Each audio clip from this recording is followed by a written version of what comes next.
আজকে নবীর গোলামি যারা করে দেখা যায় নবীর গোলামদেরকে অনেক জায়গার মধ্যে টর্চারিং করা হচ্ছে, ঠিক কিনা গণ?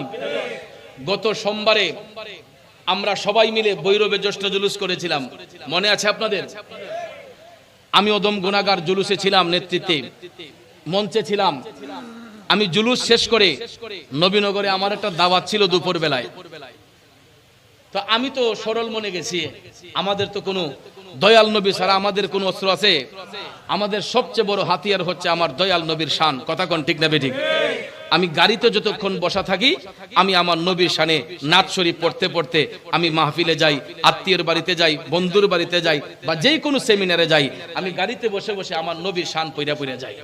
তো আমি ভৈরবে জুলুস করে সোমবারে আমি ব্রাহ্মণবাড়িয়া হইয়া নবীনগরের উদ্দেশ্যে রওনা হইলাম। ভাইয়ের আমার, ব্রাহ্মণবাড়িয়া যাইতে না যাইতেই আমি যখন বিরাশাল ঢুকছি তখন আমি দেখি এই কিছু কিছু চুক্কা হুজুর, ওদের হাতে বাঁশের লাঠি, এই বাঁশের লাঠি, পাঁচকুলি টুপি, যে চুক্কা চুক্কা, এই জন্য আমি তো নাম চিনি না, এই জন্য চুক্কা হুজুর বললাম। তো এদের হাতে লম্বা লম্বা বাঁশের লাঠি। তো প্রথমে আমি ড্রাইভারকে বললাম গাড়িটা ঘুরাও। আমার ড্রাইভার কয় না না ভাই, কয় না না, এরা রাস্তা ক্লিয়ার করে, এরা বৈষম্য বিরোধী ছাত্র, এরা রাস্তা ক্লিয়ার করে। তো আমি চিন্তা করলাম হইতে পারে, কারণ সব জায়গায় তো যাতে তারা মন্দির ভাড়াদার দায়িত্ব নিছে, তো রাস্তাও তো ভাড়া দিতে পারে, ঠিক নিও। তো আমি সাহস কইরা আমার পাগড়িটাও খুলি নাই, সবুজ পাগড়িটা মাথায় ছিল, জুলুসের দিন সবুজ পাগড়ি পরছি নবীজির মহব্বতে। তো এই সবুজ পাগড়িটা দেখেই এদের গায়ে মরিচ লেগে গেছে। সাথে সাথে আর 10 জন লোক লাঠি নিয়ে আমার গাড়ি বের দিলাইছে। গত সোমবারে আমি বললাম কি, কয় এদিকে কেন? আমি বলবো আমি তো ভিতরে যাচ্ছি। কয় না, ভিতরে যাওয়া যাবে না।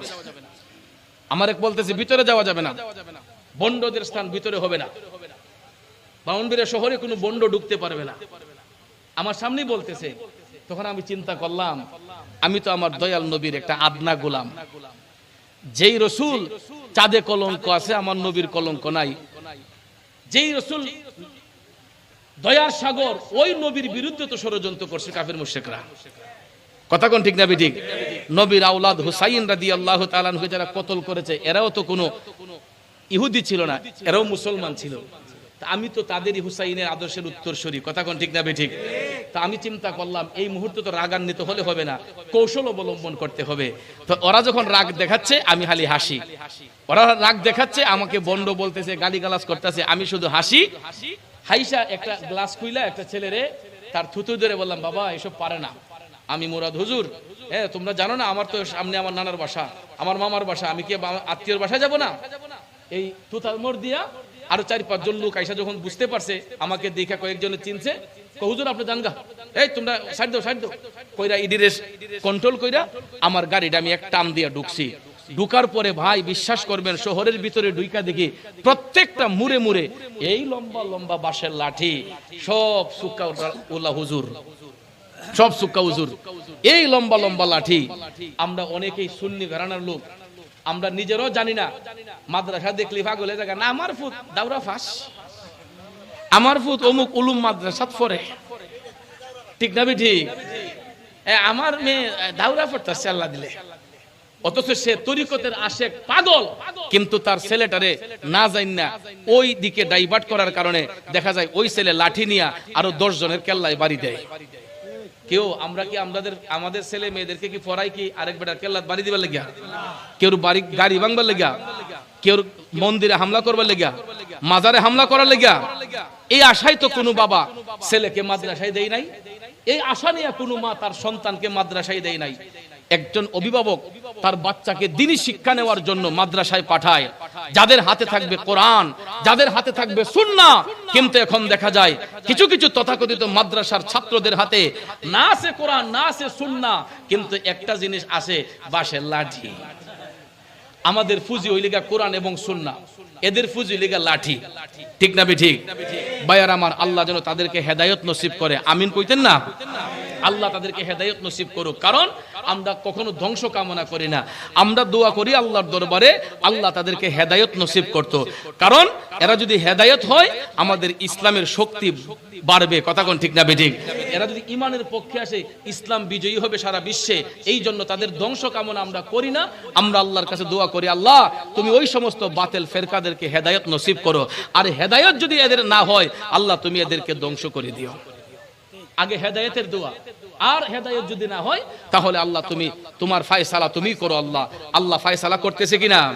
আজকে দেখছেন না আপনারা, টেলিভিশনের মধ্যে দেখছেন নি, যেটা বাংলাদেশের জাতীয় মসজিদ বাইতুল মুকাররম, যেখান থেকে ইসলামী ফাউন্ডেশন প্রতিষ্ঠা লাভ করে বাংলার 64টি জেলায়, উপজেলায়, ইউনিয়নে কাজ করে যাচ্ছে, সেই বাংলাদেশের জাতীয় মসজিদ বাইতুল মুকাররমে আজকে দেখা যায় ওই দুই গ্রুপ, ওই চুক্কাওয়ালা হুজুর, তারাই মাইল লেগা মসজিদের ভিতরে জুতা দিয়া ইটাইটি। কেউ মসজিদ কি জুতা দিয়া ইটাইবার জায়গা না, আল্লাহকে সেজদা করার জায়গা? আমি তো মনে করি এরা জুতা দিয়ে যে ঢিল মারছে, এরা তো কাউকে মারছে না, আল্লাহর ঘরে মারার কারণে আমি মনে করছি এরা আল্লাহ পাকের শানে বিয়াদবি করছে, এরা কুফরি করেছে। ঠিক কিনা বলুন? এটা নিঃসন্দেহে এটা কুফরি, কথা কোন ঠিক না বেঠিক? যেই মসজিদ হলো আল্লাহকে সিজদা করার স্থান, সেখানে তো জুতা ইটাইটির স্থান নয়, কথা বলেন ঠিক না বেঠিক?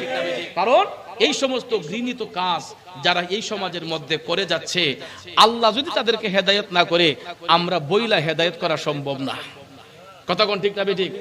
সমাজের অবস্থা, বর্তমান পরিস্থিতি খুবই ভয়াবহ। খুব একটু সতর্কতা অবলম্বন করে রাস্তাঘাটে চলবেন। সহজ সরল মনা সুশীল সমাজ রাস্তাঘাটে চলতেছে, দেখা যায় বিনা কারণে তাদেরকে হয়রানির শিকার হইতে হইছে, ঠিক না বেঠিক? তাইলে ভাইয়ার আমার, এই সমাজ থেকে এই সমস্ত অন্যায় অত্যাচার যতক্ষণ নিপাত না যাবে ততক্ষণ পর্যন্ত এই দেশে ইসলাম কায়েম হবে না, সত্য ইসলাম প্রচার হবে না। মানুষ এই কারণে আলেমদেরকে পছন্দ করে না, এই কারণে মানুষ আলেমদের প্রতি অনীহা, কারণ আলেমদের হাতে থাকবে কোরআন, আলেমদের হাতে থাকবে সুন্নাহ। কিন্তু ওই আলেমরা যখন লাঠি হাতে নেয় তখন সাধারণ মানুষ মনে করে না এরাই মৌলবাদ, এরাই উগ্রতা, এরাই জঙ্গি, কথা কয় না? যেই আলেম দেখলে মানুষ মাথা নোয়া সালাম দেয়, ছেলের বয়স হইল বুড়া বেড়া, একটা আলেম দেখলে হুজুর আসসালামু আলাইকুম, আইন হুজুর বন, কত আদর, কত সম্মান, কত ইজ্জত। কিন্তু দেখা যায় ওই আলেমরা যদি মূর্খতার আশ্রয় নিয়ে নেয় তাহলে মানুষ আলেমদেরকে সম্মান দেবে কিভাবে? এই দেশে ইসলামী রাষ্ট্র কায়েম হবে কিভাবে? মানুষ আমাদেরকে বিশ্বাস করবে কিভাবে? এই সমস্ত খাসিয়ত যদি আলেমদের মধ্যে থাকে মানুষ বিশ্বাস করবে কিভাবে যে আলেমরা সঠিকভাবে রাষ্ট্র পরিচালনা করবে? এরা তো রাষ্ট্র হাতে পাইলেই মাজার ভাঙতেছে, এরা ক্ষমতা পাইলেই মাজারে ভাঙচুর করতেছে, কথা কোন ঠিক না বেঠিক? প্রিয় ভাইয়েরা আমার, জগৎ সৃষ্টির পরে আল্লাহ সুবহানাহু ওয়া তাআলা সত্যের পয়গাম পৌঁছে দেওয়ার জন্য এই বিশ্ব ভুবনে যুগে যুগে বহু নবী রাসূল আল্লাহ তাআলা প্রেরণ করেছেন, ঠিক কিনা বলুন? তবে একটা কথা জেনে রাখবেন, রাহমাতাল লিল আলামিন নবী ছাড়া অন্য যত নবী রাসূলকে আল্লাহ পাঠিয়েছেন তাদেরকে সারা জাহানের জন্য পাঠান নাই।